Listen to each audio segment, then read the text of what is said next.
اب مجھے نہیں پتا جنہیں یا علی کی صداؤں سے نفرت ہے وہ جنت کیسے جائیں گے؟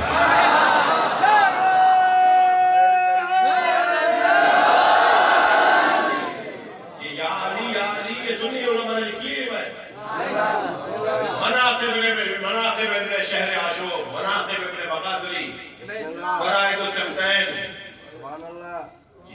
یہ اہل سنت محدثین نے یہ روایت لکھی ہے کہ جنت کے دروازے پہ علی علی کی صدائیں ہوں گی۔ حضرت آیت اللہ جوادی عامری نے آیت اللہ محمد حسین طباطبائی اپنے استاد سے پوچھا، استاد تھکے تو نہیں ہیں؟ اپنے استاد سے پوچھا، استاد جنت کے دروازے پہ علی علی کی صداؤں کا فلسفہ کیا ہے؟ جنت کے دروازے پہ علی علی کی آوازیں کیوں آ رہی ہوں گی؟ تو استاد نے بے صاف فرمایا جس کے گھر جاؤ گے اسی کا نام تو سنو گے۔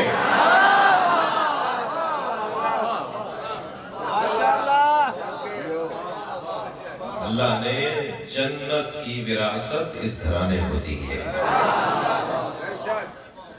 کسی کے مجال نہیں ہے کہ ان کے بغیر جنت کے خواہش ہے۔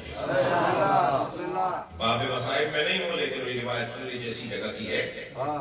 اہل سنت کے عالم دین جناب خواجہ نظام الدین ثانی محرم نمبر میں لکھتے ہیں کہ کربلا کے میدان میں، مسائل نہیں پڑھ رہا مطلب روایت سنا، کربلا کے میدان میں امام حسین نے آخری وقت شہادت کے قریب اس حدیث کو بار بار سب کو سنایا، دہرایا، یاد کرو کہہ کے۔ وہ فرمایا تمہیں یاد ہے، تم نے سنا ہے کہ میرے نانا نے فرمایا ان الحسن والحسین سیدہ شباب اہل جنت، میرے حسن حسین جوان اہل جنت کے سردار ہیں، تم نے سنا ہے؟ اور یہ فرماتے بار بار اس لیے امام حسین اس حدیث کو دہرا رہے تھے تاکہ بتائیں کہ تمہیں مرنا ہے اور آخر میرے سامنے آنا ہے اور جنت میرے پاس ہے۔ لہذا اس گھرانے سے محبت کے بغیر، اور الحمدللہ ہمارے یہاں حسن خاص طور پر پاکستان اور بالاخص سندھ میں اہل بیت کی محبت ثقافت کا حصہ ہے۔ یہاں کا سنی بھی مولائی ہے، یہاں کا ہندو بھی عالی مدد بولتا ہے، یہاں کے شیعہ تو ویسے ہی شیعہ ہے، اور سندھ میں پورے پاکستان میں سب سے اہل بیت سے پیار سندھ میں پایا جاتا ہے۔ لہذا یہ حسن ہے اس خطے کا، اور اس حسن کو محفوظ رکھنے کی ضرورت ہے، اور بہت اچھے انداز سے ہم زندگی گزار رہے ہیں، کوئی مسئلہ نہیں ہے۔ اس مجلس میں بھی سینکڑوں کی تعداد میں اہل سنت بیٹھے ہوئے ہیں، اور دروازے میں کسی نے نہیں لکھا ہوا کہ سنی نہیں آئے گا، کوئی ہم نے کسی کو نہیں کہا، پوچھتے بھی نہیں ہے برابر والے سے کہ تم سنی ہو یا شیعہ، اور اس سے زیادہ بالاتر بات کروں، ہم تو کسی سے یہ بھی نہیں پوچھتے تم ہندو ہو یا مسلمان۔ ہم نے مسجد کے برابر میں امام بارگاہ اس لیے تو بنایا، مسجدوں میں ہندو نہیں آ سکتے، عیسائی نہیں آ سکتے، یہودی نہیں آ سکتے، مگر امام بارگاہ حسین کا خیمہ ہے، اور حسین کا خیمہ تو ہر آنے والے حر کے لیے کھلا ہوا ہے، اسی میں کوئی پابندی نہیں ہے، دروازہ کھلا ہے، آگے بیٹھیں۔ اور خبردار میرے شیعہ بھائیوں، تنگ میں کہہ چکا کہ تنگ نظری کرنا شیعہ نہیں ہو سکتا جو تنگ، کسی سے نفرت نہ کریں، سب سے پیار کریں، محبت بانٹیں، قریب رہیں، غلط فہمیوں کو دور جب کر سکیں گے جب ان سے ہم قریب بیٹھ سکیں گے۔ اگر کوئی بات وہ سننا سمجھنا چاہتا ہے تو جب ہوگا جب ہم اس کے ساتھ بیٹھیں گے، ساتھ کھائیں گے، ساتھ بیٹھیں گے، دوستی کریں گے۔ لہذا جنت مہر ہے سیدہ کا، اور وہ ہے مولا علی کے ہاتھ میں۔ کسی کو جنت چاہیے، علامہ اقبال رحمۃ اللہ علیہ روزانہ نماز فجر کے بعد قرآن پڑھتے تھے۔ ایک دن ان کے بابا اور ان کے ابا برابر سے گزرے، کہنے لگے بیٹا کیا پڑھ رہے ہو؟ کہنے لگے بابا قرآن۔ قرآن تو سوائے مصطفیٰ کے نبی کے کوئی سمجھ نہیں سکتا، اس لیے کہ یہ ان کے دل پہ اتری ہے۔ تو کہا بابا کیا مطلب ہے قرآن نہ پڑھیں؟ کہنے لگے نہیں پڑھو، مگر قلب مصطفیٰ میں جگہ بناؤ۔ کہنے بابا قلب مصطفیٰ میں جگہ کیسے بنے گی؟ کہا فاطمہ کو راضی کرو۔ سیدہ اگر راضی ہو گئی تو نبی کے دل میں جگہ بنے گی، اور جس کا نبی کے دل میں جگہ بن جائے پھر اسے قرآن سمجھ میں آتا ہے۔ عزیزہ سے گرامی، بہت دیر لگا دی میں نے،